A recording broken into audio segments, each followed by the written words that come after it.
Confirmed. I think I just got the notification. Yeah. Here's my tab.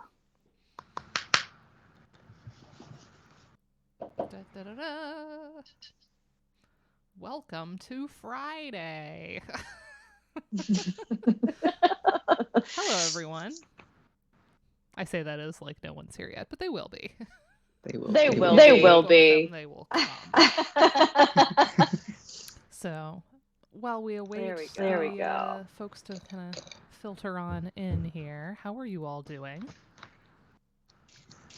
Both Stefan and I are at new institutions. Yep. Did you start yet? Yep. Was this the first week? It was. Yeah. It was. Yes, It's same. been a mad dash to get everything. Started and running and great. Figuring out where to go and all the emails. It's just I'm very tired, but I'm very excited to be here. I'm also very tired. Yeah. Oh, there's an echo. Yeah, I fixed it. Echo. It's okay. Whenever I have to add more than just the one other person, I have to actually mute their thing so that I'm not getting both the. Hello, anyway, Dr. Greg. Thank you for. Yes. Now it's telling me you went live. I know. I'm here. I don't need another notification that you're live. Shut up. Shut up. Stop notifying me. Hi, anyway, Karen. Yeah, so this is in partnership with the AMS Ludomusicology study group. So we have Stefan here. Yay. Who just started. I'm very honored. Hello. Yes. Yeah. Thank you for joining us again. Thank you for cooperating with us. Co-op. And I meant that in the co-op way, not the like we have to twist your arm or anything. No, thank you for working with us and making this a reality. So. I'm going to resize the Twitch chat because having 3 of you on stream means the chat is not looking the same. So let's see. Does that work? Oh, I see. Yeah. That works. Okay. There we go. It's just me. Brilliant. Yeah, it's like I have to have a slightly different format depending on who all is here. Anyway, so yeah, new everything for all of us because I am doing 2 new preps. Oh, so, yeah. The institutions haven't. Well, one of the institutions is new, kind of. It's a satellite campus, so I haven't worked for them specifically before. Oh, yeah, I didn't know that. Yeah. So that's exciting, and it's been a lot of work, and I just barely got this done in time, which is funny because I've read this chapter so many times. Like, I've assigned it. I was like, I'm so familiar with this, and then I went and I was like, why don't I have like standing notes on this? Because I keep like Google Docs where I just like have running notes of stuff I'm reading or like in Evernote or whatever, and I couldn't find it. So it eludes notes.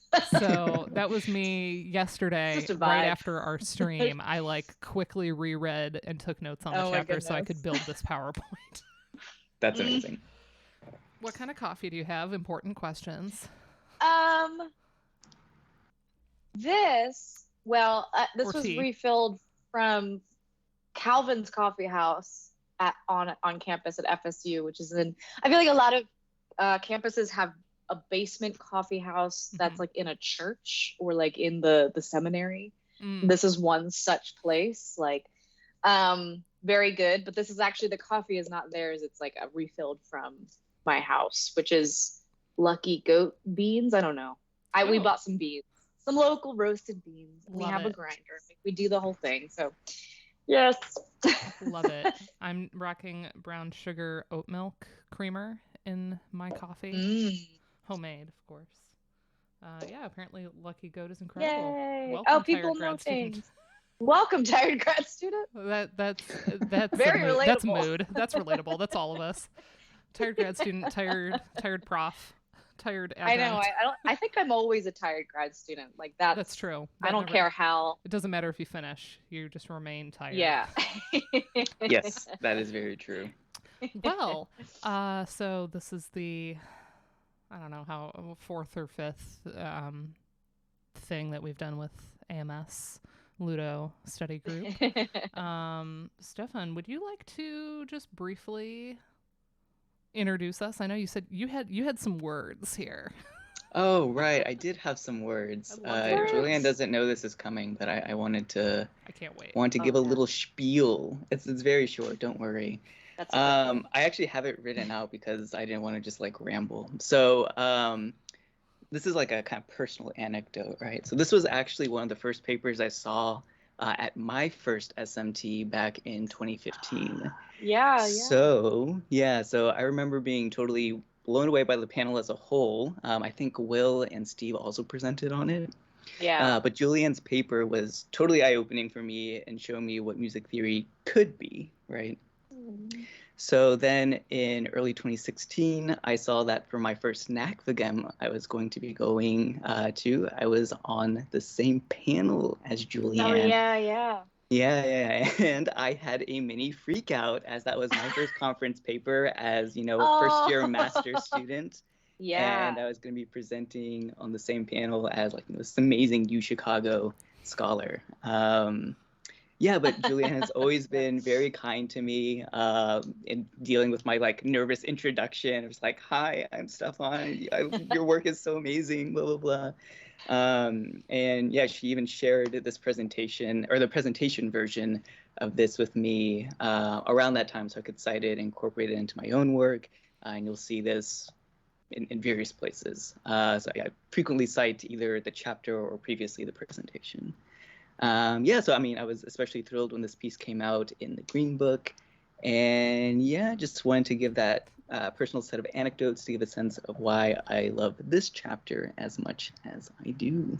Yay! That was very sweet. I remember being like, I don't know why he's nervous, because I was also having my own imposter syndrome all the time as a grad student, and also being like, but your work is so good, like there's no way that like mine is any better than yours. So like right, yeah. So I feel like we've talked about that a lot, like on this particular stream too. Like I definitely brought it up the last time I was here about being like scared of everyone meeting else. people, scared of everyone, and like really impressed.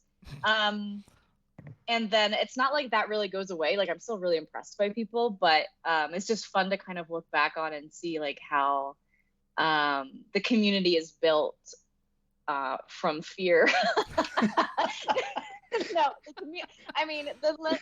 This sort of respect and this sort of like, wow, like you can do video games. Like a lot of, there's still students who have never seen video game class, who have never like been able of any sort, let alone video game music. So this like idea, I just feel very honored to be like a part of at least one person thinking, oh, this is what I could do. This is what could be done in this field that is not something I normally see. And that's like always been my goal, is to like, no matter what this, like in every sense of the word, sort of open up the field and what field even means, this kind of thing. Yeah.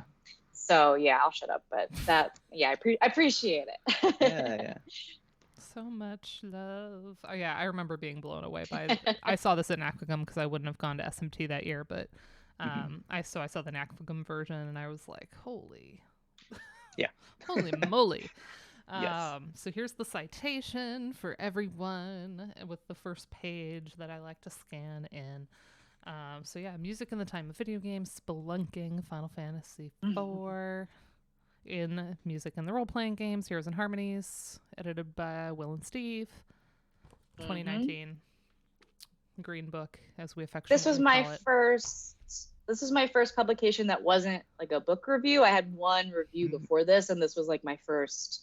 What a strong entry. Like academic publication. I was so nervous when I submitted this, and I submitted it like 1 minute past the deadline too, which I thought was like really bad. And then people in the chat who have experienced editing and things with me know that I can sometimes be bad with deadlines. But anyway, I was just so nervous and like thought this was so bad. I just remember thinking this is just so bad.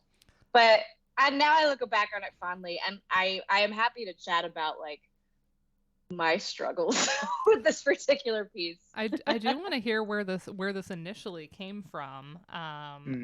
I know, you and I were just talking between us about the differences between Will and Steve as editors. And I think anybody that's in this book knows that Steve was very, very detailed and like hundreds of comments on a short chapter. And it was like a little overwhelming to get those back. But at the same time, to this day, I remain floored by that attention to detail because, as I think I said on the Tim Summers stream, like that type of editing is a gift that we give each other. And like when you have a relationship with somebody where you're like, yeah, rip it apart. Like I want to tear it down and build it back to where it's really, really good. And that's what he ended up doing with, I think, my chapter in this book. But it initially it's like a lot to take in. To like learn how to kind of navigate all of that, and then to have to triangulate because they sent 2 separate documents. So it was like merging the changes was a whole thing. So so where did this come from? Where did this come from? I think that my first presentation of it was that SMT 2015, which was, I think, at SMT like alone. I know that AMS had video game music panels. I think, Dana, that you were on it beforehand, but SMT had not done anything about video games. So this was the first sort of panel, and it was actually me, Steve, Will Ayers, I think, and then Elizabeth Medina Gray. I believe it was us. Oh, Elizabeth, that's right. She had the flower presentation. Yeah. So I love the flower. We're doing that in October on this stream. I love that chapter too. Yeah, excited. And Steve did the oh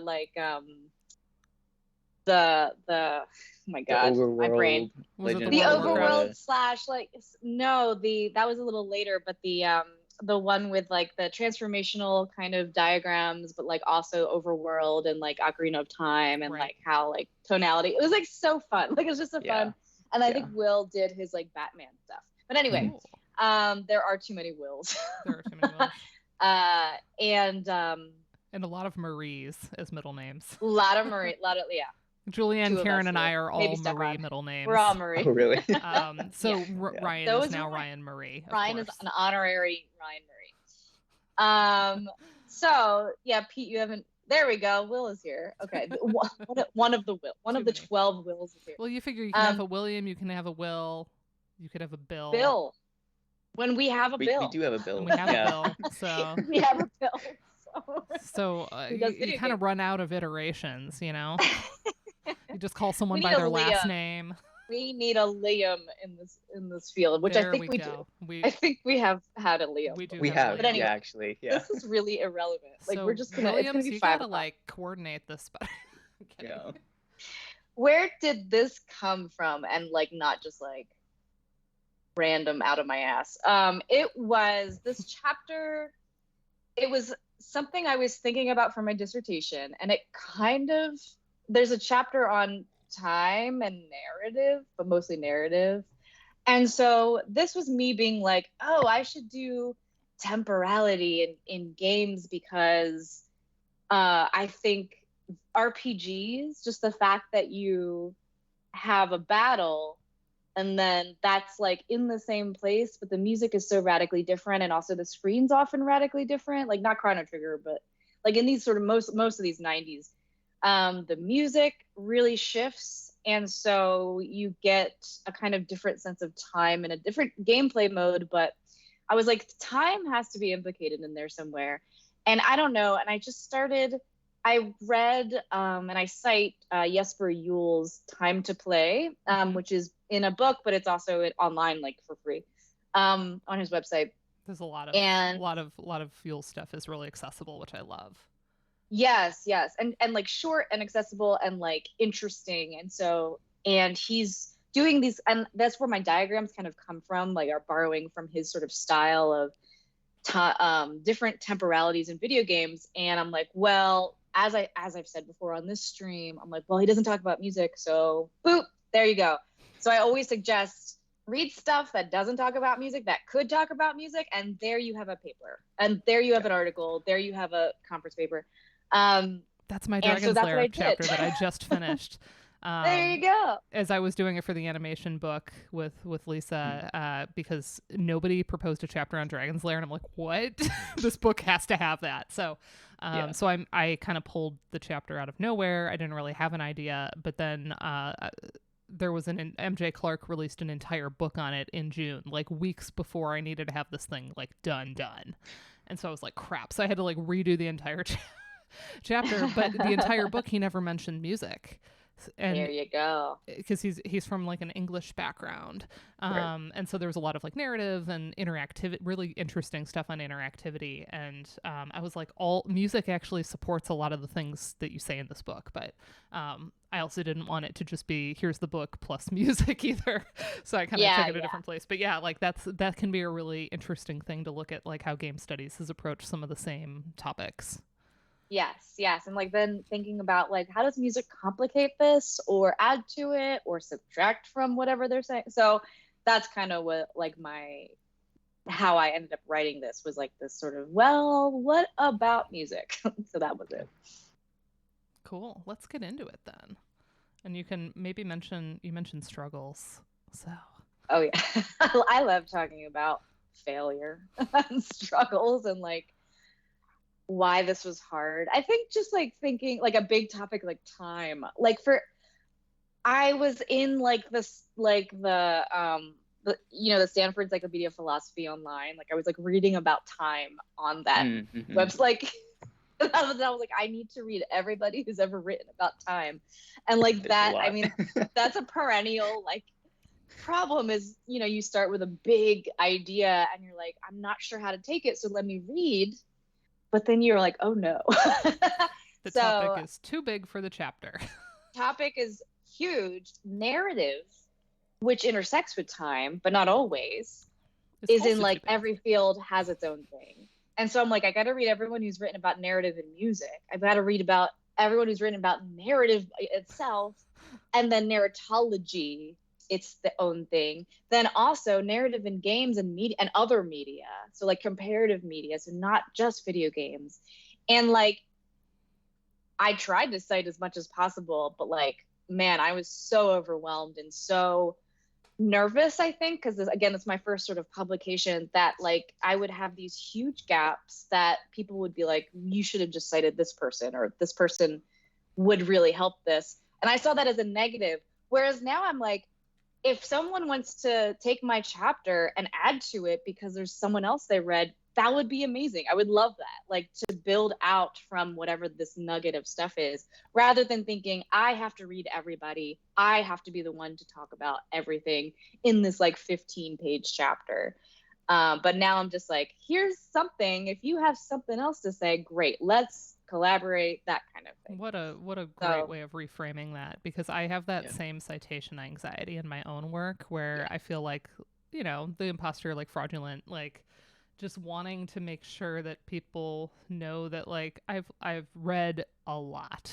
But I swear I've read stuff. But then it's like you have a limited word count, including endnotes most of the time. And so then you're like, there's no me left if I do all the, and that was actually also a problem with the Dragon's Lair chapter that Karen gave really good feedback on as kind of like my unofficial second editor on, and was just like, you kind of don't, like, your stuff stands on its own, so like let it breathe a little bit, and like to be given that license almost, it's just like, oh right, okay, maybe I can cut some things and try to stick to the things that I really love the most. My advisor always said with quotations, like, you have to not be able to live without it, otherwise cut it, summarize it, footnote it, but don't let it take up space. So it's so hard. So hard. And it's an evolving process throughout your scholarship. I think, like how you relate and deploy the literature. So I love that you said that, because it's can I actually ask one of the questions from the group, the study group?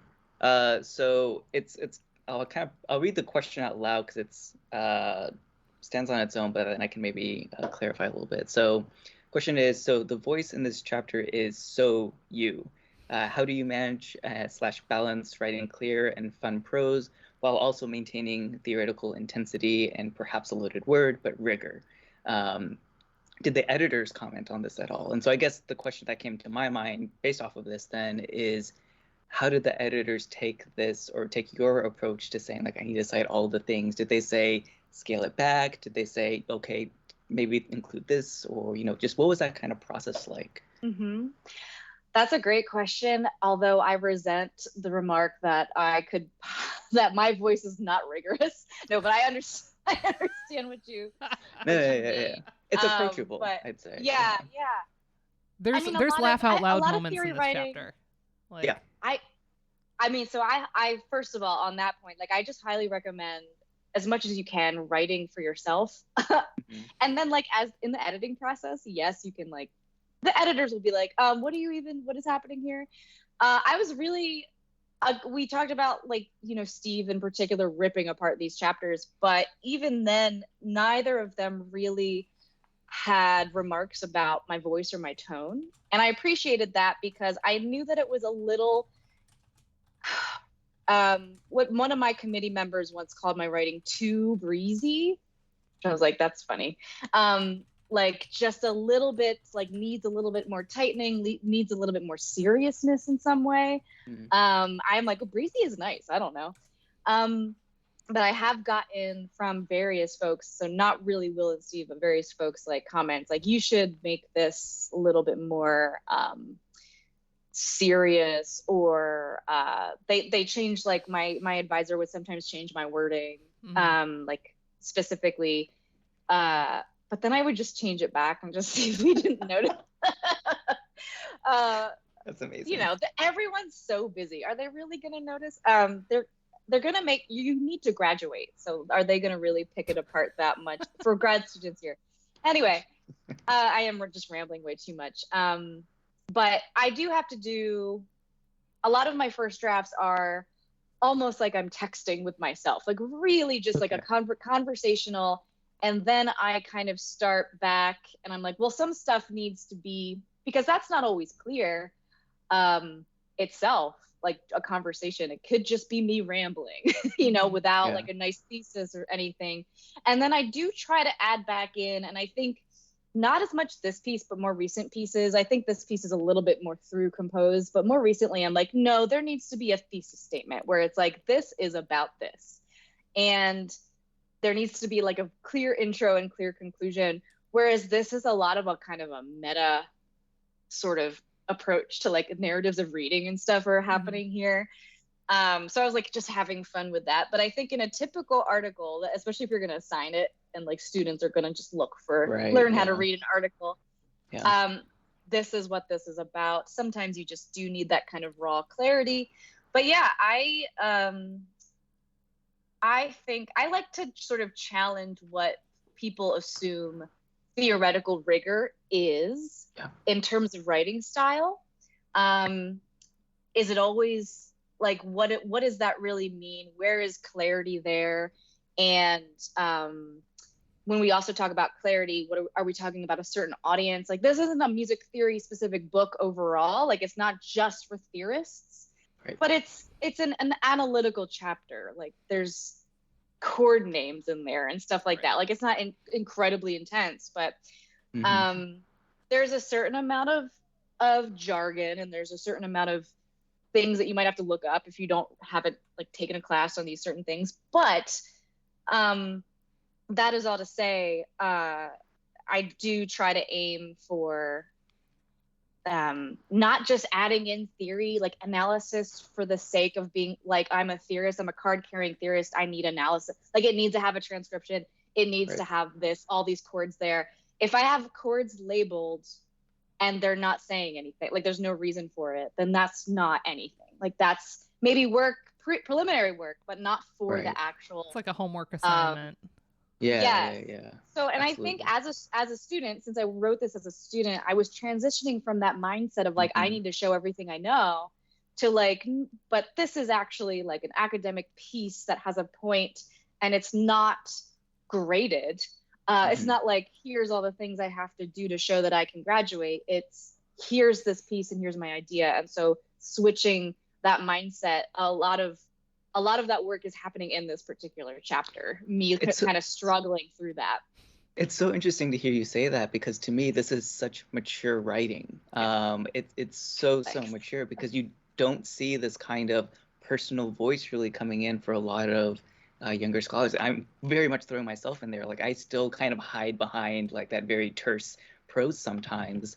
I'm trying to work on it, but it's like, it tends to be, in my experience at least, the more senior scholars or mid-career scholars at least, who have more fun with their writing and are just willing to take these chances. It's not even a chance, I'd say. It's just like willing to put themselves in there at such a personal level.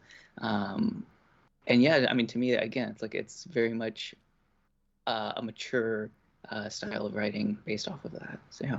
I knew I was getting ready to graduate when my advisor basically said on one of my chapters, "This reads like you. Like, this is, here's your voice now. This is your voice." Right. Yeah.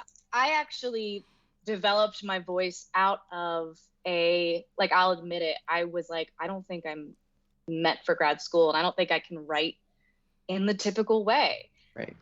But I can write in my personal way. And that's more fun. Like, it's sort of more fun to do this and maybe more interesting. Like, maybe it's more interesting to read. It's certainly more interesting to write this way. And maybe if I kind of can carve out a space where I'm sort of allowing myself to do that. I really just had no faith that I could write in a traditional academic way. So it was almost like the opposite. That's so interesting. And so almost like I'm adding in more traditional theory at this point, and in ways that I hope are like not stupid or boring. But I will say though that it is risky in certain ways, and it is not all voices sort of come through the page in a way that is like immediately like legible in. Like, I mean, I had a particularly privileged upbringing in terms of like having gone to like Princeton, and then I went to Chicago, where a certain amount of trust was given to me too. Like, I wasn't kind of hammered into a particular square. Like, some institutions will be very strict with you. Right. And I kind of wasn't, and I was allowed that freedom. And so the privilege of exploring that side of my voice was already there as a student. And so not everyone's voice is accepted as something that sounds interesting and mature. And so that is all to say, like, there is still a risk and still a privilege there that's happening. But it is also interesting how it's like, this was like my defense mechanism was to write in this style.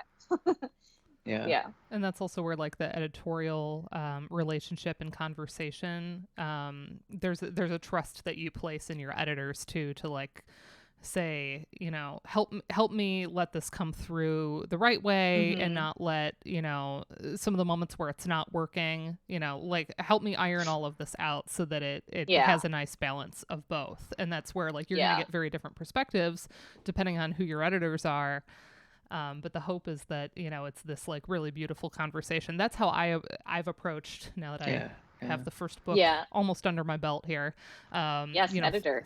Thinking very much about like, no, this is a relationship. This is not a top down, we're going to tell you to do this thing. It is, here's suggestions, and here's, let it be a conversation. Let you assert like, no, I really like this. I'm going to keep this in some way, but, jar you to think a little bit about the choices and, what's working, what's not. But like, ultimately it's going to work so much better if the folks in the book feel like, oh yeah, like this is really a conversation. So as we head into the gender book, that's the hope is that, there is no like superiority. There's just opting to take on this conversation work, and then you all feel like we're peers in the process. That's always going to be my goal. But the chapter itself, speaking of voice, it's just, I was wondering, Julian, you have the PDF, right, of it pulled up? Yes. Pulled up, maybe. I was wondering if I could impose upon you to maybe just read the first two paragraphs, maybe? Or like you have this, you open with this beautiful description of kind of what, just like maybe that first page. Yes. I mean, I don't know if I could say the rip noise. But fine. I can read the first few. Yeah. Could you just read that moment and then we'll watch it?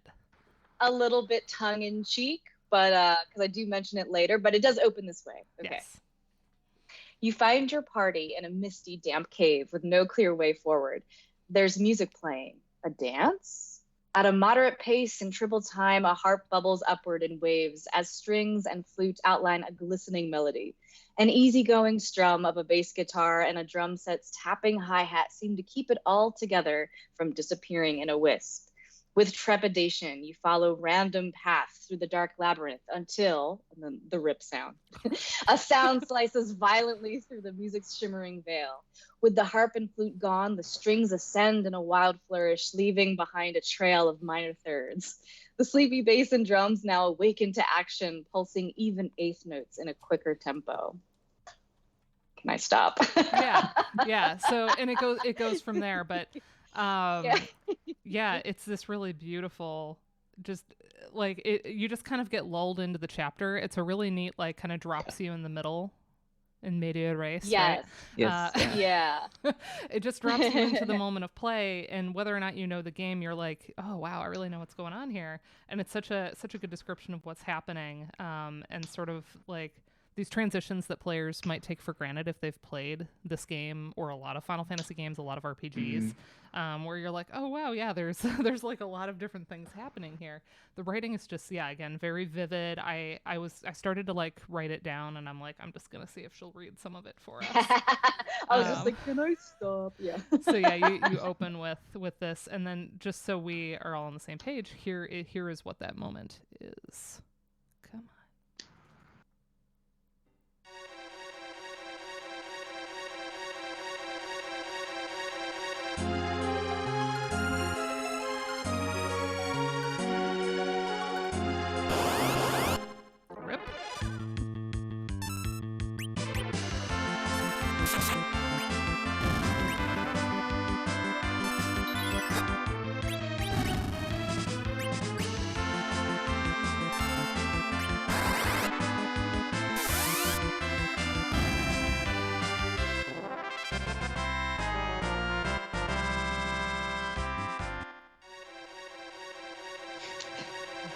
Cool.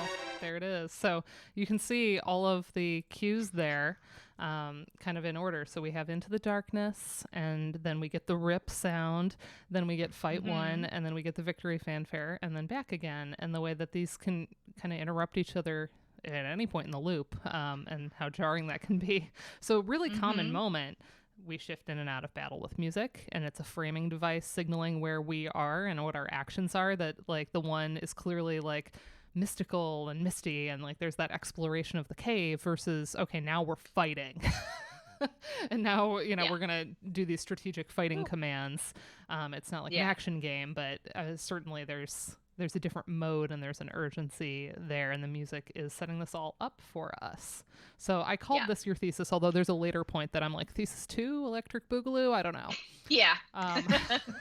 You have kind of like, you expand on it a little later, but the initial kind of thesis into the walkthrough statement is, my description of the musical events that occur alongside the game events was intended to be a more than mere description, thick as it was. Rather, I meant to illustrate something fundamental about music as an aesthetic element of video games. Music exists through time, and time in games is organized by narrative events, facilitated by play. Music, while meant to be heard in the space of the cave, is also meant to accompany the actions of the player in that space, navigating a cave, defending against enemy attacks, and so on, are interactions with their own ludic temporality, structured by the predetermined storyline of the game. And musical changes, with whatever narratives we might assign them, commingle with these other ludic temporalities in games. Here's the walkthrough. This chapter explores, that's how you know. This chapter explores some of that commingling, using Final Fantasy IV as a model to show not just how music mediates time, but also how that mediation helps us more generally conceptualize player engagement in the ludonarrative fictions of video games. So, thesis, walkthrough, all in one. There's a lot going on. Focusing on this specific moment, the cave, the battle, the victory, the rip. Very all very of those. banal, common, yeah. Like, so something just very. There are two wolves inside us. No, there are two timelines. There are two timelines. Yes. The player's interactions. The two genders. Yeah. The embedded narrative. It's hard to not quote you a lot because you say things better than I can. It's just so rambly, you can't summarize it. But yeah, go ahead. The relationship between the two timelines gets a little bit complicated. So, because you can have within like the storyline, the embedded narrative, you can have flashbacks and little asides and things. So even that temporality can be messed with a little bit, right? But there's also the player is interacting, and so you say like, this is already something that people have theorized in narratology. There is the story and there is the discourse, the storytelling. Yeah. So temporalities. You might have a linear plot in the game, but a player might meander, pause, skip over one. I don't want to do that right now. I'm going to do this other side quest. Right? You might fail. Yeah. You might die. You might have to restart. You might not even pause. You might just like leave it sitting on that cave while you like go make a sandwich, you know? Mm-hmm. And you say nonlinearity and indeterminacy does exist in other media. And I love this. I read all the footnotes because I had read this chapter many times. But, you know, sometimes you're like, do you read every footnote carefully? It kind of depends what it is. But I know with Julianne, like Julianne is like me and likes to embed kind of like Easter eggs in the footnotes. Footnote number 6, if you stop reading and jump to it, it says checking this endnote from the text proper is one method of nonlinear engagement with the text. So pointing out that, especially because that's an end note. So it's an end note, so you really have to like flip to the end and then back. You really have to do that, and I mean, I just have a comment here too. I'm like, I'm always read for filth in this section in particular because you also have the summary of Final Fantasy IV, and then I always skip it, and then you immediately comment on that, like, you know, you may have just skipped the summary because you know you don't. It's probably not site worthy or whatever you say, and I was like, every time, like, dang it. Again, out loud every single time I read it. Yeah, same. I'm glad. Let me read the exact quote because I was like texting her about this last night. Yeah. So yeah, there's a long. You can see the block quote here, summarizing the whole plot of Final Fantasy IV, and then it says, just as a player might play through these events at an unpredictable pace, a reader might also vary their speed, reread parts, and engage with the text in otherwise inconsistent and nonlinear fashions. And that's where the end note says checking this end note is one method of nonlinear engagement. But then you say, you might not have read it all, intuiting that it contained no citation-worthy analysis. Yeah. I laugh every time. Without fail. Every time I do it, and it's like, I know this. I know this is going to happen. I still do it. Yeah, and then you skip it over, and then if you skip over it, you're just like, man, I'm a jerk. Yep. I called you out. Because I didn't read the plot quote or whatever. Read for Phil. Yes. So now we kind of zero in on more of a thesis, which is, in analyzing music and time, I take as my premise that music offers structures of temporal perception, making available to the player as listener a guide for that conscious perception of passing time as it relates to the narrative of play. So that's clearly a thesis. But the other one was a thesis too. This one's just like more specific. Yes. And but I like that you get there. You walk us there. Yeah. You're and like that's what I was kind of mentioning before. It's like I realized that I don't have one good single moment for the thesis that you could like pick out. It's sort of like, let's meander our way there, which is like relevant to the chapter, the cave. But also yeah, but not always something I would want to do. Yeah, it really works here. So this is where you kind of get to your anxiety. Beyond the scope of the chat. Vast literature. Everyone has that. Because if we just look at conceptions of time in music, massive literature there. You have some citations in there, but noteworthy is that a lot of that analysis, because it's so big, only focuses on the music narrative perception, not on extramediation relating to graphics and haptics. And you do note that like film studies, of course, considers the screen. So, you know, our little sister discipline, big sister, big sister, you know, they have gotten into some of the complexities there. And then you note how like game studies that looks at time hasn't looked at music. So like there's a lot of just like pockets that haven't interacted. And how we do know from empirical research that music influences our perception of the narrative when combined with visuals. I mean, a really good example of this is those film trailers online where people rescore them. You know, and they turn like Mary Poppins into a horror film or whatever. Oh, that's classic, yeah. And it's all based on the music changing how you're reacting to the images in that case. So totally, we know that it does this. Yes. So Final Fantasy IV, 1991, scored by Nobuo Uematsu, has 44 different tracks in it, which is less than you would think. And they all loop, and there's rarely a moment of silence. When it is, it's powerful, usually. It's very powerful, yeah. But, you know, you point out, like, okay, Super Famicom or Super Nintendo, we had 8 channels. We might not use all of them in one track because we have to account for sound effects, too. And so you kind of point out, like, is Final Fantasy IV a weird choice to look at temporality, given games like, you know, Chrono Trigger? That use time travel as the plot. Like literally, like, yeah. And what about more recent games? And you say developments in gaming technology since have unleashed many creative ways of using music to outline, augment, or attenuate temporal structures. But music temporal framing conventions evident in Final Fantasy IV are still in place in modern games. They just like they have a different timbre to them, right? But a lot of the framing structures are the same. Yeah, or it's like smoother and like more complex intermingling, but like this is sort of like the basic underlying structure. So you say like because of the technology being what it is, it like lays it bare for us. Yeah, it makes it really easy to see what's going on in a way that like we've kind of like maybe smooth things out where like, oh, that violin sample is better, you know, or sounds more like the real thing, or it's actually recorded and it's a real violinist or something. So like you may get caught up in the sound of it and not notice the distinctions in the way that you do here. So, and then of course I pulled this quote. Noting the 16-bit capabilities of the SNES as limited is only to participate in the same tired teleology of games as evolving alongside technological developments. It is a rhetoric wielded in capitalist aims to sell new gaming systems, forcibly deprecate the old ones, and remake the old games in HD. Yes. Anyone who knows me knows. I remember this they wanted me to take out. Really? And I didn't. I'm so glad you didn't. Because that's like a hallelujah moment here. Or they didn't say like definitely take it out. They said I like, can see where they were like, oh, that's kind of an aside. Like maybe it's not like, as you don't need it for your point or whatever. But like I appreciate it. Yeah, I don't remember like what I had said because I would have definitely said something like the reason I want to keep this in is because it's true and. Right. And I feel strongly about it. There is so much. Well, and you and I are both on this train, right? Like affordances, not just limitations. Stop it. Yes. Stop always talking about limitations.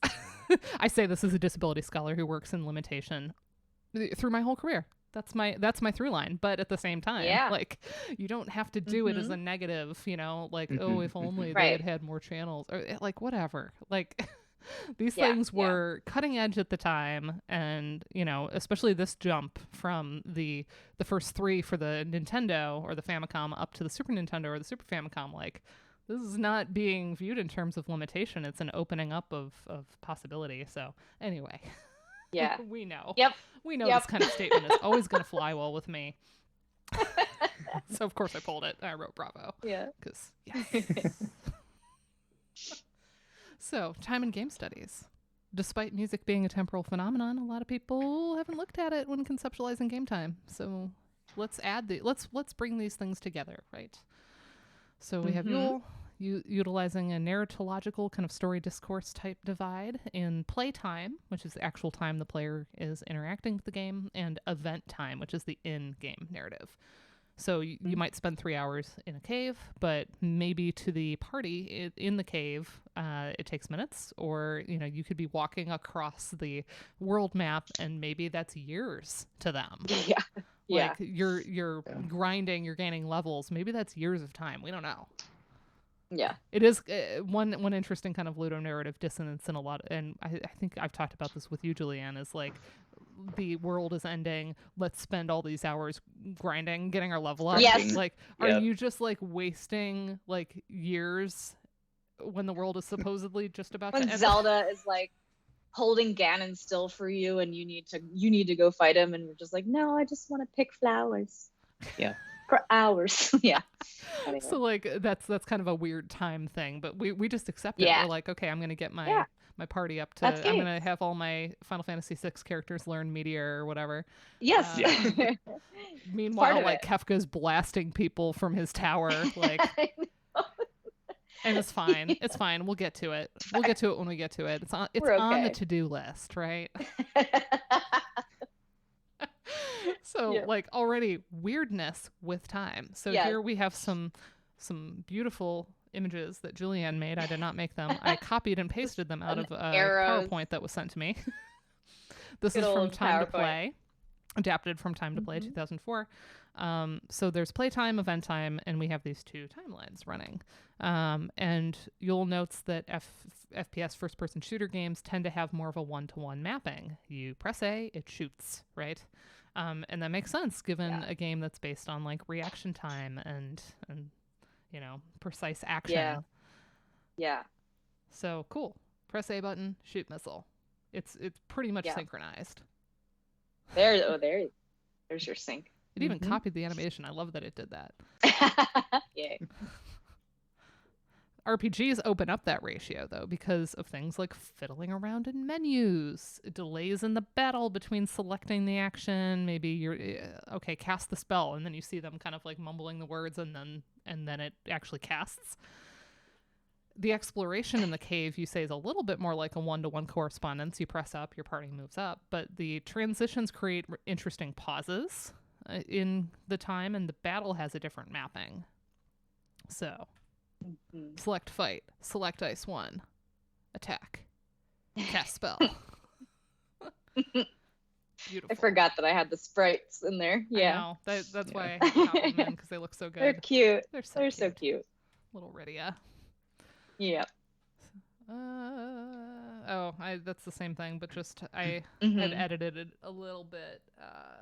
One-to-one correspondence. The transitions into battle pause playtime, victory pauses event time, as the player maybe reads the experience gained, or like you, I don't know, picked up a potion or whatever.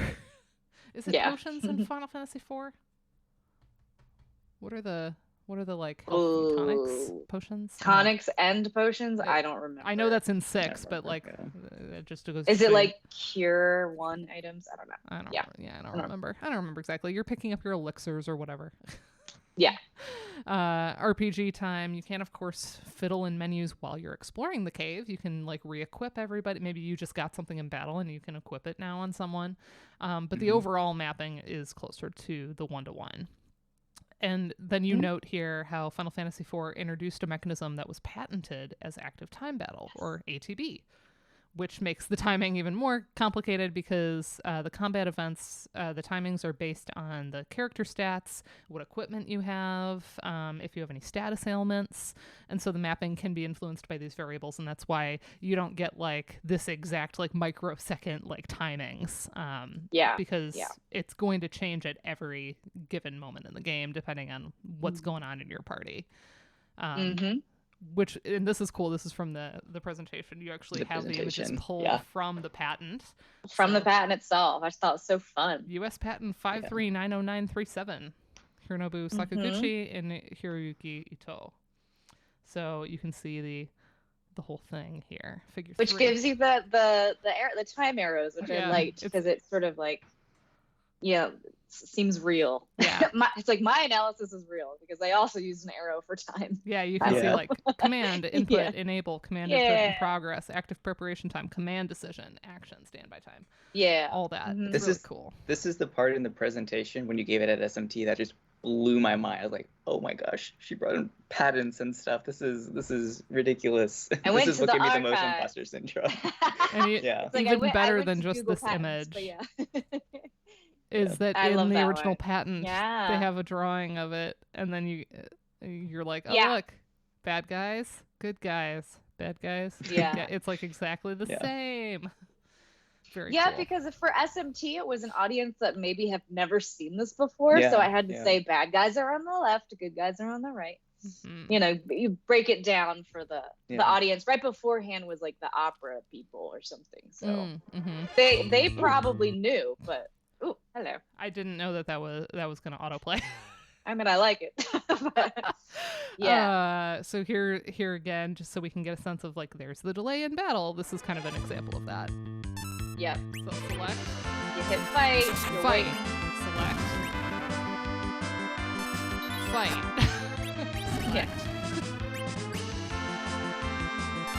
Cast. Yeah. And you might have been able to tell that those timings were different. So Cecil fought faster than Hard to Edward see it in did. that one, but yeah.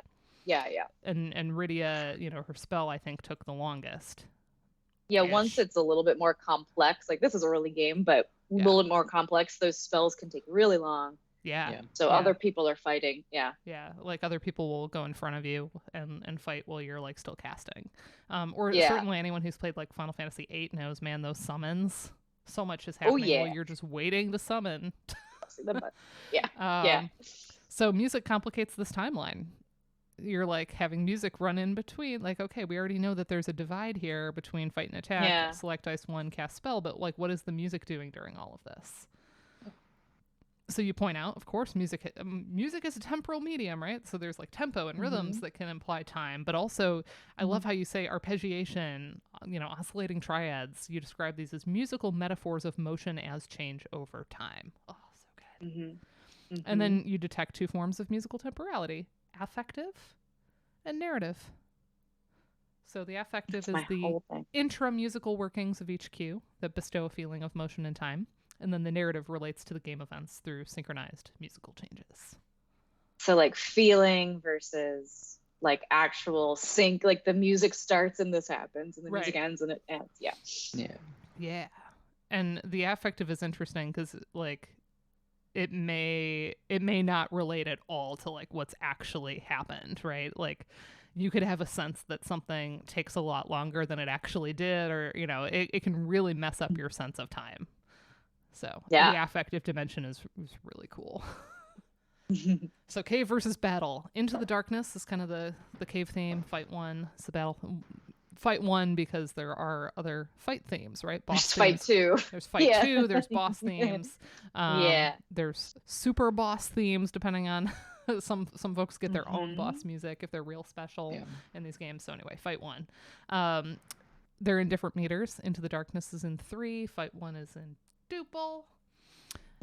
And the combinations of other elements of rhythmic activity, harmonic functionality, and melodic contour further contribute to an affective temporal difference between these musical tracks, which even further sets these modes of play apart as temporally unique structures. So that's my best scan that I could get very quickly as I was finishing this.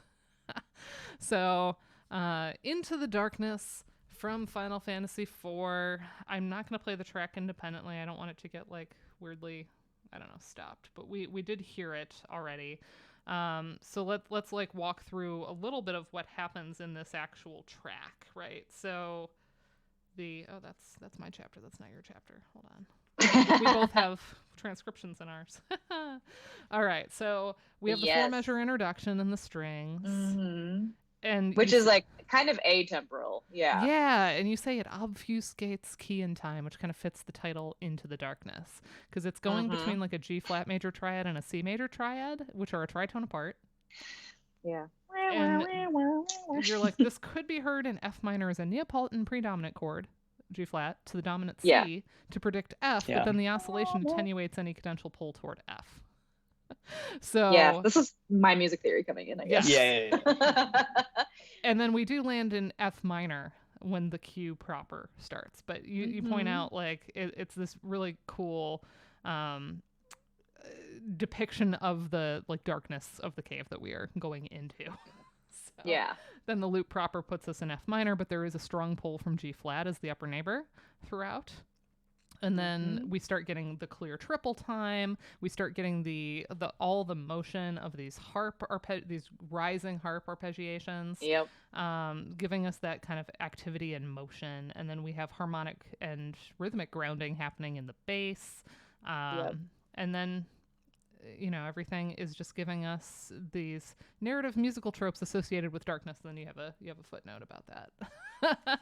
Let's see. Yeah. Footnote 20. Not the least of which are similarities to Saint-Saëns' famous tone poem Danse Macabre, which begins with similar metrical ambiguity and dissonant tritones. Nice. Yeah, it's a similar kind of vibe. Yeah. And, you know, you say we can kind of see the windiness. We can see the cave environment maybe in the... what's the word I'm looking for? The difference in register between the low and the high notes, with the high strings versus the low bass. Can kind of give a sense of the like openness of the space. But you also say music doesn't merely show, it also tells. I think I talked about it here. Yeah, forgot about the that. process by which we move from the first four measures of rather free-floating harmonic and metrical bounds to the relatively stable triple meter measures in F minor tells a kind of narrative of finding one's way, of seeing a path, and then successfully navigating contours that at first seem winding and confusing. So good. Super clear hermeneutics. It's amazing. Yeah. Hermeneutics. Yeah. Thanks. And then Cave. Yeah, it doesn't really work as a portmanteau, but I attempted it. So as it loops too, you get to know it. Your knowledge of the loop deepens. You know what to listen for. It establishes expectations, and the repetition is important. It is not, you know, what I like here is you're not just like, well, it was limited, so we just let it loop. Like you're saying, the looping is doing work here. Like it's contributing to all of this too. And you cite Elizabeth Margulis on the effects of repetition. The quote is from On Repeat, How Music Plays the Mind. Repetition makes it possible for us to experience a sense of expanded present, characterized not by the explicit knowledge that X will occur at time point Y, but rather by a heightened sense of orientation and involvement. I love that book. That. Is such a good book. Just everyone should read it. Very useful. Lulip? Now, yeah, we get battle. Sorry. So now we get the battle. Apologies, it's not like the clearest. I did like a phone capture, so it's looks good to me. It's scanned as carefully, as long as it's not too distorted. I try to pull them right out of the chapter. So what's really interesting about obviously the rip itself is really jarring, because we get kind of lulled by that repetition of Into the Darkness as we're wandering around, and like some of the, you know, the tempo and all the other features discussed, like we're kind of like exploring, we're in that like chill mode, and then the rip just like can interrupt the cue at any point. And so it really jumps in and kind of startles you, right? Yeah. And the sound, I love that you point out that like other RPGs, so we're lulled, it can come anywhere in the loop, but even RPGs with non-random visible enemies like Chrono Trigger or Super Mario RPG still use music to illustrate the transition to battle like it's a sudden random attack, which I really like. Like, you should know it's coming, but they still go, it's a call to attention, right? It's like, attack, time to fight. Yeah, like, here it is. And so not only do we have the rip, we almost get like a second rip musically. Second rip. Second rip. And you don't describe it that way exactly, but you do point out that there's like this ascending diminished arpeggio, really rapid in the strings, out of time, but now it's musical. And then we get clarity, just like we did in the Into the Darkness, where, okay, now we set up the duple meter, and then we launch into our main battle theme. And so we're setting the tone. We're setting up Aeolian mode, which puts us in, along with the instrumentation, says this is a rock track, despite the strings and the brass. We have like the bass guitar and the drums, right? So it sets us up as being in like rock mode. Rocky-ish. Yeah. So the aggression of rock meaningfully resonates with combat. So it totally works. But then you also like add another layer here where you're like, if you've played other Final Fantasy games, this little it shows up in other Final Fantasy games. So there's a reference here. And that can kind of take you out of the time or like add another layer of time. Yeah. Yeah. A weird like memory time. Yeah. Yeah. The loop itself sets up this pulse, blah, blah, blah, all the other. So yeah, reuse of elements from other Uematsu battle tracks. So the reuse taps into broader recollection of playing other Final Fantasy games. Now, was Lawrence your advisor? I'm trying to remember. Yes. Okay. Yep. How do you say his last name? Spikovsky. Okay. I thought yes. so, but I wanted to check since you would know. Writing on Toru Takemitsu's music describes embodied immersion and detached reflection, which you're like, these work really well here too.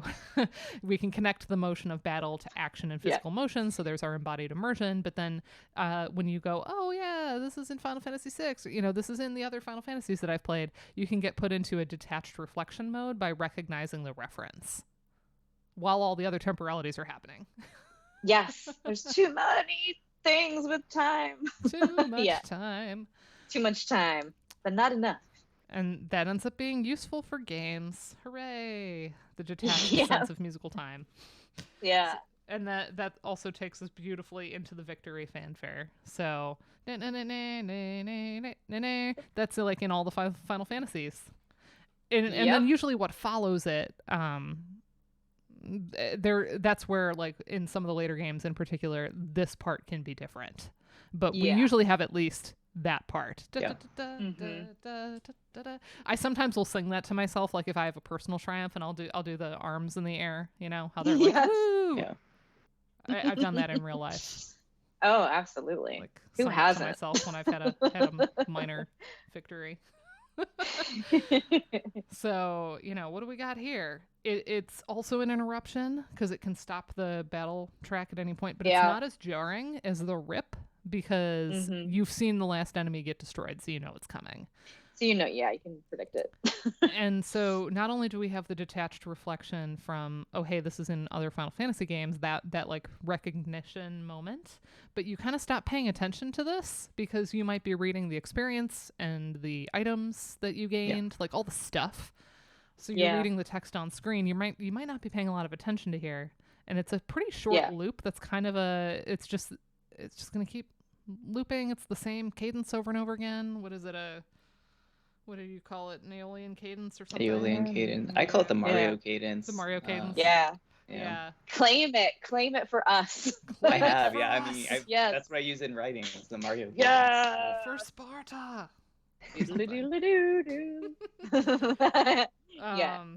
I like that you say that this iteration has like a disco-like bass, which I also notice in the octaves in the battle track. Gives me a very disco vibe. And here we kind of get that too with the bass guitar. So we've got that like disco moment. So keeping it in line with the battle music, it's signaling the end and then the return. So it cycles the Aeolian cadence, detached reflection. Then we go back into the darkness, where we can just restart, and we keep going here. So so that's like our main modes. Oops, hello. Woo. So we said this, but also referential. Short loop outlines the same cadence over and over. Player has detached reflection as they read what they've won. Might not be paying too much attention. Especially the number of battles you do, all this music gets kind of like relegated to to that point. It's like whatever. Yeah. I mean, in terms of this referentiality, this is just a random thought I had, but you talk about this as well with the repetition chapter you wrote with Will, and just having these like various modes of repetition across games, and like one mode of doing that is having the same music used across a series, I should say. There you go. There we saying that. Yes. So this is Will Gibbons. We have to be careful which Will we're talking about. Yes. As we in said, the Psychology of Final Fantasy book, we had collaborated, which is more of actually most of those chapters are almost like a psychiatric approach. Like, it's really interesting, and we're just like repetition. So I draw a lot from this chapter, like the same stuff, to talk about repetition in different Final Fantasy games. And this sort of like I recognize this, and this is kind of like increases a sense of like just general familiarity, reflection, and pleasure, and enjoyment generally. We tend to talk about like too many loops gets annoying, but there's also the sense Listener of like fatigue, like enjoyment, especially if you have a break and then it returns. So and there's also like in cognition the mere exposure effect, where like you might hate that pop song that's everywhere, right? You're like, ugh, it's everywhere, I've heard it too many times, and then like you kind of find yourself humming it to yourself in the grocery store, and you're like, darn it. Yep. That you hear it enough times, and in the repetition it becomes pleasurable.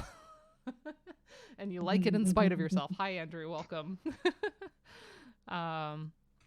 So then I love your label here. Figure 6.5, messing up Yule's model of music as promised. As promised. Because earlier on I was like, I'm gonna mess this up. Yeah, so we have playtime, we have screenshot, event, playtime, event time, musical narrative where you depict the loops. Then the Elizabeth Medina Gray's model of loops. Loops, modularity, all that. And then the musical affective time, which I describe as wibbly wobbly timey-wimey stuff. Yes, it really is. I was just like, bloop.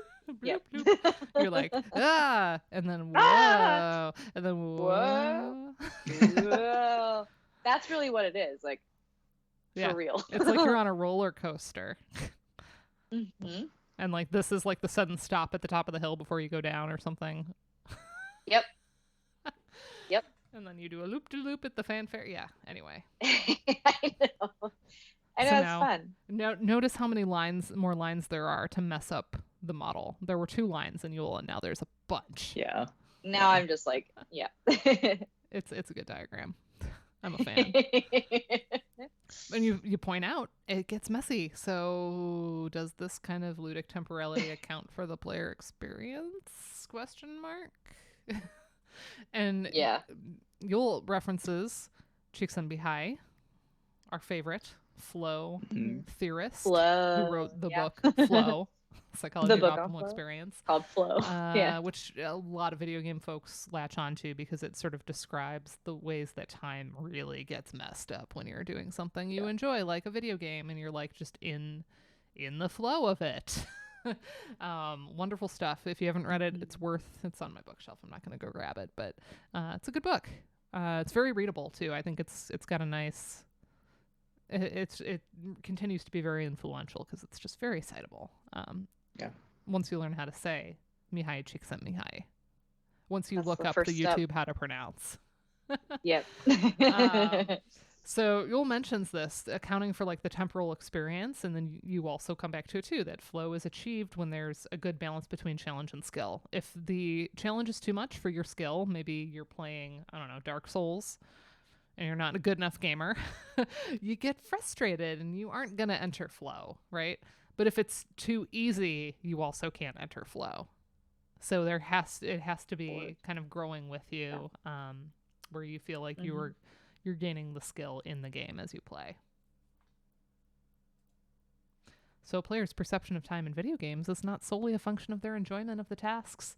It's also mediated by the musical time that permeates the game world, which I love here. You say, like, maybe you get over-leveled. Maybe you've been just grinding. And so the random encounters themselves become too easy. But the music never gets easy. The music remains urgent, intense, dangerous, imminent. And so we're in that expanded present. Not just from the repetition of the loop, but from, like, the repetition over the game. Which is cool. Yeah. Cool stuff. Yeah. And even Csikszentmihalyi linked musical repetition to flow itself. So the looping of the cues might modulate the challenge and enjoyment of the video games. So, and you say, I'm complicating, but not refuting, you'll hear, but illustrating the complexity of time in games and music's role in bridging those temporalities and helping the player feel the intensity of battle. Cool stuff. So then you have postscript. Always. I always have to bring theater rhythm back in, which then I finally wrote a chapter about. Yeah, it's in the brand new Matsu book, right? In this, the only, yeah. So this was with Stefan, yeah, a lot of good folks in that one. So this is from 2012. It's a 3DS game, and so we take some of the classic music from the Final Fantasy games, but we turn it into a rhythm game. And so you're like, oh wow, this is. I just love these games. These games are so and also really fun. Also, here's the. Let's turn that down. Here's what it looks like. Just a little bit. So here, for anyone who doesn't know this, so now it's the same track, but now your engagement with it is very different, like temporally, because you are having to tap things in a particular time. So your whole relationship changes. Here's a bit of that.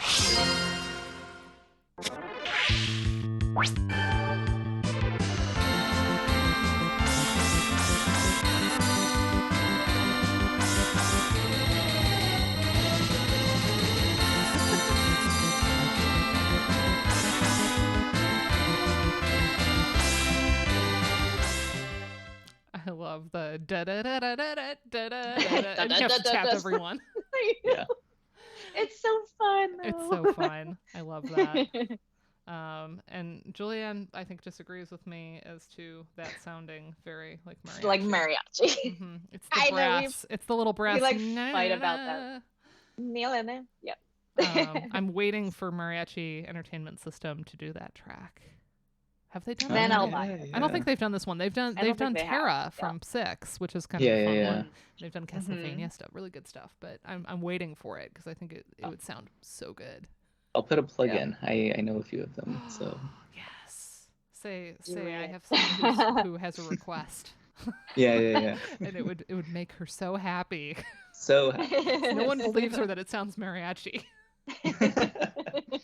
No one ever believes me. So yeah, your postscript. You're like, music no longer mediates the mapping between playtime and event time, but rather collapses these timelines onto its own structure of temporality. To play is to enact the music, and the music forms the events of play.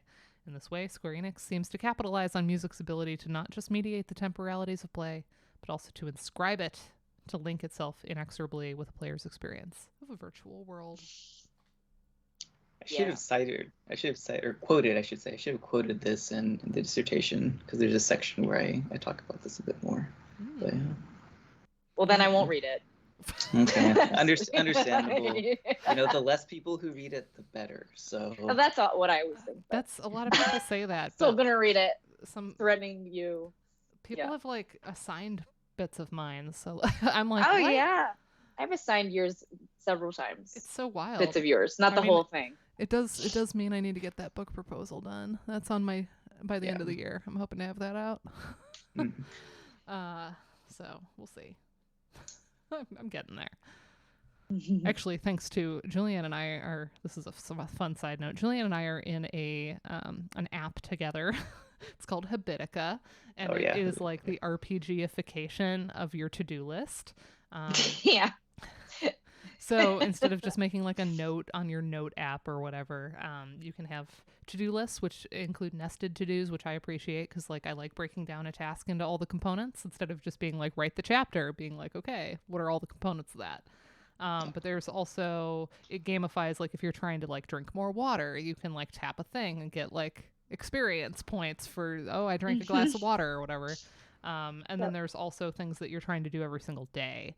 And where this becomes useful, I signed up for the app in 2018 and was like, whatever. It's like complicated. Yeah. So I didn't do it. And Julianne was like, I'm using this app and it's really good. The difference is when you actually join a party in the app. Join a party. Because for accountability with people. Then if you don't do your dailies, you're like fighting. Also, Karen is in it, and Pete are in the same. We're in the same party. We're like in the same party. We're taking over this other party that was pre-existing by adding Ludo people to it. As you do your dailies, you damage whatever boss you're fighting, and if you don't, everyone gets damaged. And then if you die, you like lose your stuff. So you earn like cute little armor and like, things. And you can lose that if you die. So like there's an accountability feature. But anyway, we have a challenge running right now. A writing challenge. So, so yeah, that's, I don't know why I brought that up because. If anyone wants to join our party, to complete. We have plenty of space. I don't know what the maximum party members are, but we had a bunch, and then we kicked out some folks. We had like 20, and now we have like 6 or 7. There's like 10, but a few people I think still need to maybe. I have to get the boot, and I have to start the current quest. Speaking of which, like literally doing that right now. Good stuff. Yes, but anyway, let us know if you do. Habitica is a good time, but yeah, Julianne and I are in the same party here, so like, there's not RPG time is very different in this app. Yeah, yeah. There's no music. I mean, there is. I was about to say, is there music? Sound effects. There's sound effects. Which you could write about. I mean, there's little I guess you could call them fanfares, like when you there's fanfares. Finish stuff. There's little do. And there's like different intensity levels of it, so like you could definitely write about it. But yeah, I mean, there's no, Yeah, the whole mobile gaming thing is weird for me because I usually have my phone on silent, so even if a game has a mobile game in particular has music, and there's a mobile infrequently version. Hear it. But then there's also there is the browser. The browser, which is actually a little better. There's like the browser mobile version can be a little bit weird. It's a little buggy. Let's see if if I just hold up my phone, we can be able to see. But and I know in my heart. I have to get to the right one. You can see, not really, not very well. But my little character is in the desert riding a tiger butterfly. At the moment, with the pyramids behind me, so good times. Let me accept the quest. There we go. So we're in the same place. Yes, we like it. But yeah. But anyway, yeah. Player's experience of a virtual world, indeed. I say indeed every 2 seconds. Indeed. It's a good. That is one of my writing things, my writing habits that I go back and take things out, as I say indeed at the beginning of every paragraph. Indeed, as blah, blah, blah, blah, blah. Same.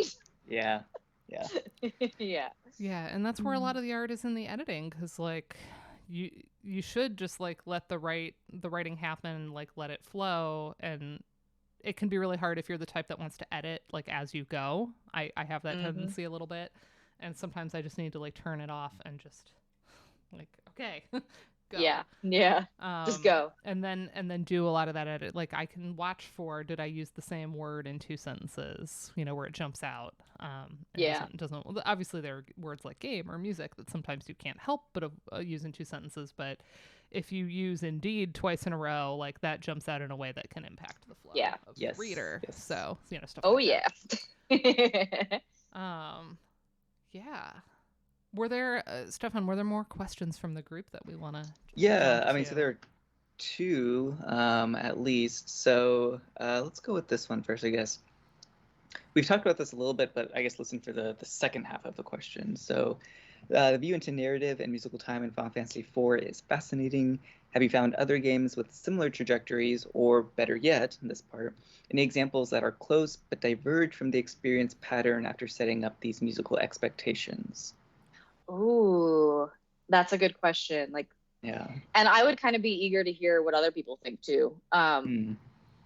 Because usually it's people that read this and are thinking of a game in mind that are like, this is not really the same thing. What would be, I mean, a lot of times when I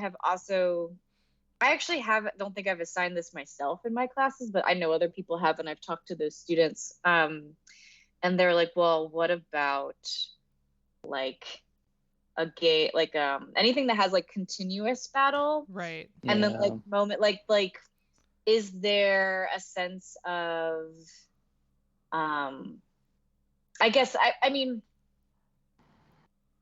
trying to think of something that would be a good example, not just throw out random games, but if any of you could think of an RPG, even from the 90s, because I was another reason I don't think I said it in the chapter that I picked Final Fantasy IV was obviously because I played it so much. Right. Yeah. So I had that, and it's oh, well, I can write about this. No, go ahead. I was just going to say, something that comes to mind, it's definitely not exactly what's being asked, but even just, genre change across the series, and I'm thinking of Final Fantasy going from turn-based to ATB to action RPG in particular. And then there's been this whole discourse of late about action RPGs versus turn-based, and so that's not exactly, I think, what the question is asking. But if you have like a set expectation for a series in particular, and then it changes over time, but changes over time, I mean, that's one way. And Greg was saying, like, with the battle music continues through non-battle sequences as like a moment of like you do random encounters, but you're in like a battle mode, like but it's like and like you're doing your explore mode, but the battle music is continuing. That's a really good example. And yes, Jordan points out beginning of FF6 when you first go onto the world map, before you get to Figaro. Isn't it like the Narsh music? Wait, that's Start of the World, where the overworld music because you don't hear Terra's the battle theme, sequence. right? Yeah, there's like it continues. There's a few the of battles. those. So like this sort of music continuity, and I think the silence that we were talking about before too, or when the music's different. A lot of Final Fantasies do like the fake battle music, or like it's like a lullaby. I'm thinking of like Final Fantasy IX. Like a different battle music plays and that shifts you into a different mode. But like if other music is carrying over between these modes, I think that's the best kind of answer to this question.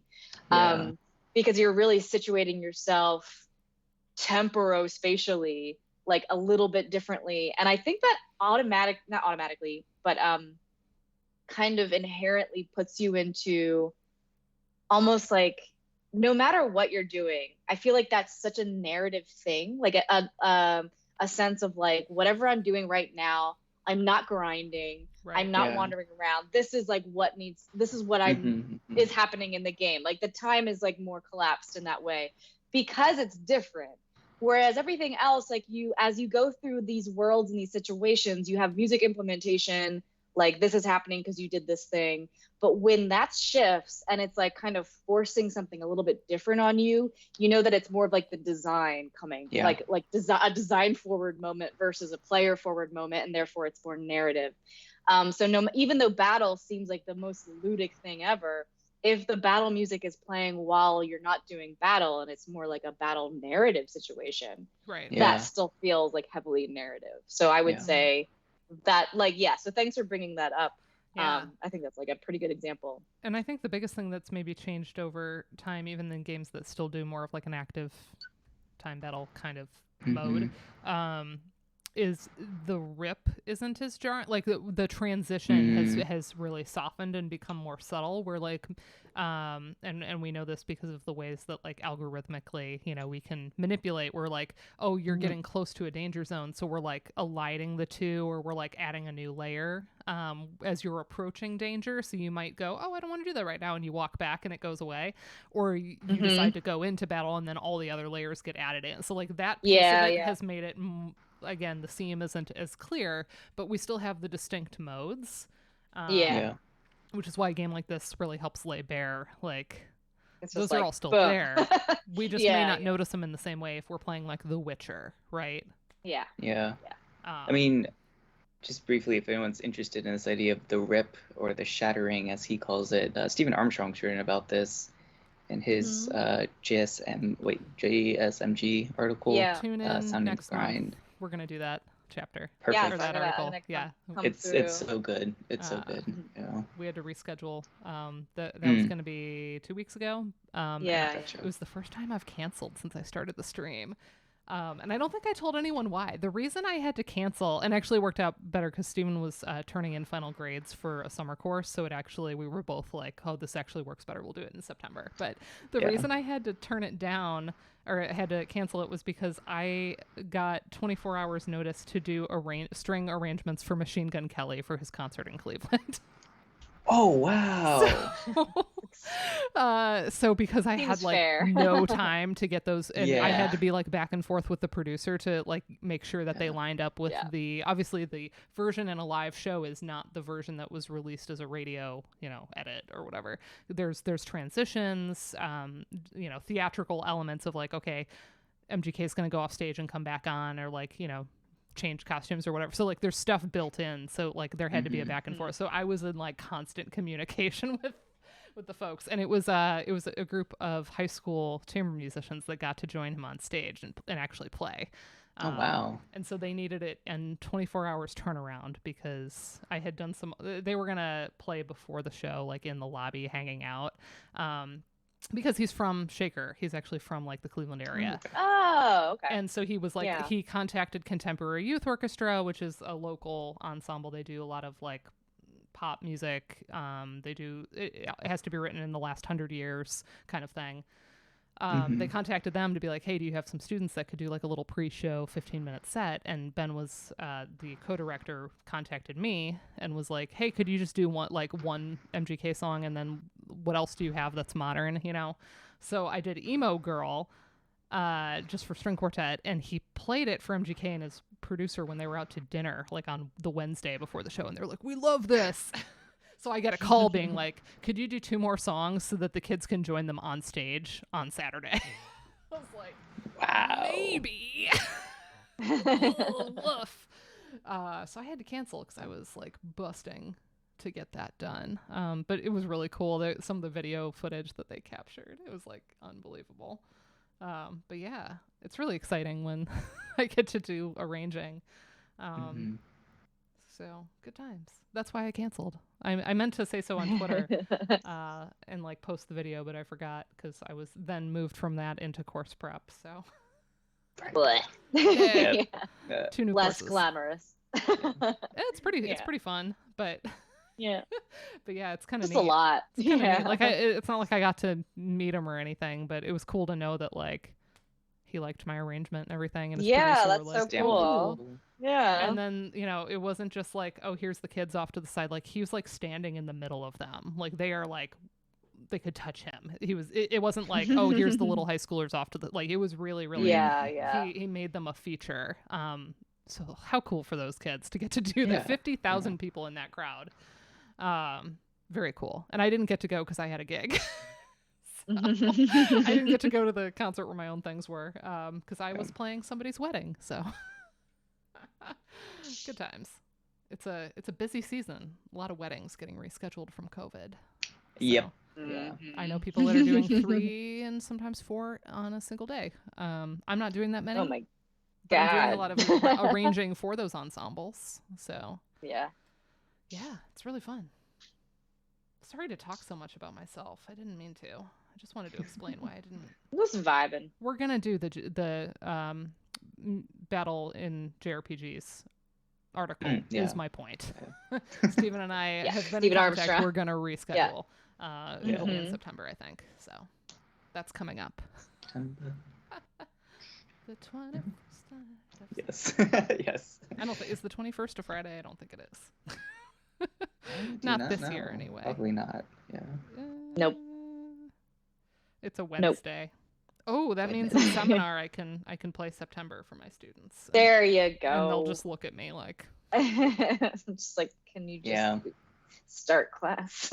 Like, just start. No, it's the grad students. They'll be cool. They'll be cool. Okay. What's next week? Next week is Karen. Karen Cook. We're gonna look because I just can't seem to quit this volume.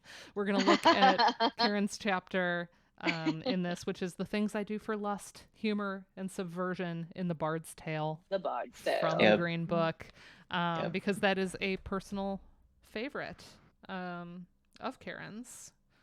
We did a lot of like a lot of the games everyone did were like in that book. We're like, we just love this game. And I think it's mentioned in the beginning, in that intro.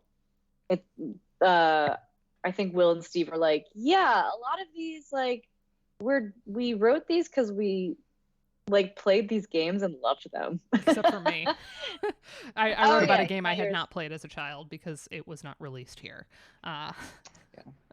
I now have, except you, but through Joe, we have the ability to play, you know, we have a Japanese Famicom, Super Famicom, and we have some games. Actually, I should have brought it up. We got the big 3 in Japanese in box at a game con Yeah, recently. that's awesome. And I wanted to, I have to send a picture to Ryan because, of course, having like Japanese Final Fantasy V is really cool. So, yeah. And in box, I mean, it's not like we don't get like pristine copies. We're not that kind of collector. Like, it's cool to have the box and have it not be too and that's beat up. just really cool. No matter what, you know, that gets expensive really fast. It really is. So we do have certain things that's cool when we have, like, we do have Chrono Trigger in box. We have Final Fantasy VI in box. Very nice. You know, that kind of thing is really, really neat. Yeah, we're gonna do some Bard's Tale, the voice acting. We'll have probably do some clips. I'll figure out what Karen actually has, like, or if we'll just, you know, pull clips off of, because I don't have the game on this machine, so we'll figure out how we want to do examples for that, but we'll be into communication there. And then for September, I have to release the schedule on my Discord, but I have a few coming up. Maybe Kate can come back in September if the schedule isn't too bad. We can finally do Stardew because I'm excited for that one. It's one of my favorite things. We'll see what Kate's up to. There's a few new asks, but I'm thinking, like, heading into the semester, I might start a monograph series where we spend like a month on a book, and then we bring the author on once or twice in that maybe at the beginning, at the end, or something. And we can build up a list of questions for them along the way. Like, I'll keep it in a document, and then when we have them on, we'll do like one big interview session. So that'd be fun. That's how I think I'm going to do, because I don't want to not do monographs on this stream. Just, I know they're unwieldy, but I was thinking we could break it down, maybe not be quite as detailed on every single chapter, but just kind of walk through the main ideas and try to get through a book in a month. It's because some of these are pretty honking, but I will have to look into who's available and who might be interested, but I was thinking the first one I would like to do for that, if they are amenable, would be Will Cheng's sound play. Oh, yeah. That'd be nice to have, yeah. And Will hasn't been on stream, probably doesn't know about the stream. So maybe I can not send my little cold call, and especially if I frame it as like, you wouldn't have to come on every week. Like, let us do the summarizing and figuring out what we're going to talk about, and then we can like book club it. So I'm thinking that maybe like October or maybe November that I try to do. I don't know. We'll see. I'm working it out. But as always, if y'all have any favorites, yeah, it's one of my favorites, so I think it would be fun to take a look at it. I think it's really foundational to some of my thinking about video games, so I think it would be a fun one to look at. So yeah, if anybody has any particular chapters or articles that you'd like to see covered, shoot me a message. You know, I'm always open. So far I've gone with people I know. I'm starting to hit the point where I'm going to try to track down some contact info for, like, there's some JSMIG articles, so I'm like, I don't actually know this person personally, but I'm hoping that they will indulge me and join us. Yeah, that'd be fun. Because there's some stuff that's really, really good that I want to make sure we get to. And obviously there's new stuff coming out, new books that have just come out, so we'll try to speak to those as I get copies. And overwhelming. I want to do more of the Cambridge Companion too. I feel like I've barely made a dent in. Oh yeah. So I got to do some more of those. But that's kind of where it's sitting right now. Hope you all are having a beautiful start to your semesters if you're teaching. Yeah. If you're writing, you know, keep writing, keep on keeping on. We won't ask you how it's going because that's the rule. Unless you join the Habitica group. Unless you join the Habitica, in which I didn't do it yesterday. Oh. But I'm getting there. Oh. Yay, Pumpy Heart. That's really nice. I enjoy it too. It's like, as much as I'm like, oh crap, I have to like put together the stuff. Yeah. To work. And I'm learning, you know, oh yeah, I gotta read the thing, or sometimes reread it. And realize, oh, I didn't actually have notes on this anywhere because I've just read it multiple times. It's good to get those notes. That's a good reference to have. And then actually put together the thing. Then we can move forward with that. But yeah, it's a good time, and it helps me feel like I'm getting more conversant. You know, anything I've covered on stream, I feel like is more embedded because I've done this. Yeah, same. I mean, just watching, it's really useful for the community. Oh, absolutely. It's so selfish. Also, exciting little like plug here at the end as we're kind of wrapping up. Stefan, do you want to say what AMS Ludo is doing at AMS this year? Or is that not like? Well, so do it's we not want to announce it yet? Not at AMS per se. Right. You mean the conference, right? The conference, yeah. Yeah. So, if you haven't yet heard, we've been trying to post it across the listservs. Maybe we can do another round of those. We are planning a virtual conference for January. I don't have the date. It's towards the end of January, if I remember correctly. 28 is in my head. That could be totally wrong. But it's going to be a virtual conference based on the idea of co-op in terms of Ludomusicology. So if you want to co-present with someone, or if you want to write something about co-op or cooperation in some ways, propose a panel, anything of that nature, that, again, kind of speaks to the theme of co-op, we highly encourage submissions. The deadline is September 1st, if I remember correctly, to get the actual details, the actual proposal in. There might be an extension. I'll have to talk to Brent about that. He's the current main chair, first chair, whatever we call first them. chair. I love that. Section leader. Yeah. So currently, at least, the deadline is September 1st. I highly encourage everyone to turn something in. Again, virtual conference, so hopefully a little bit more accessible. Yeah, accessible for people, because as conversations have been going, we aren't going to get into the discourse. But we will just briefly in the midst of that maelstrom point out that if you do attend the Triple Conference happening in New Orleans in November, Stefan and I are on a panel together, so we're going to be presenting. Yay! I may be on a different Thursday, panel. right? We will see. Yeah, and that's the issue. But we are presenting, at least. We're presenting. Will Gibbons is our third on that panel. Yes. I will be talking to, you now, but also Will, about possibly recording or streaming that live. I'm thinking recording might be more reliable, just given like the hotel Wi-Fi, but recording and then possibly making available for folks that aren't able to be there. Like we could do a little live stream, but I'd like to do something a little bit more, the better sound and all that. Right. So if you all are, I'm going to do that at least for my own paper, but if you two are okay with it, making it, having a recording so that, because I know plenty of folks aren't going to be able to go in November, but if you are, we will be happy to see you. So we will be getting to do that, which is really, really exciting. So despite a lot of the really awful stuff that's going on or surrounding all of that, it's sad because like I'm also really excited because this is the first time I've gotten accepted. So like I'm trying to not get too dampened because I'm also excited. And I'm gonna do what I can to do what I do here and just make things accessible to people in a more roundabout way. So So hooray! We can celebrate too, even as we fight for the future, right? Yes. Always. So it's gonna be exciting. But yeah, look for all these exciting things coming up. The NACFGM call for papers is gonna be going live. Ooh, imminently. Yeah. We had hoped to do it this week, so hopefully we can get that sent off to the listserv. I think everybody was on board. So look for that coming up. So lots of exciting opportunities to add to the backlog of things to cover on this stream. So see y'all next week. Have a wonderful Friday. Thanks, everyone.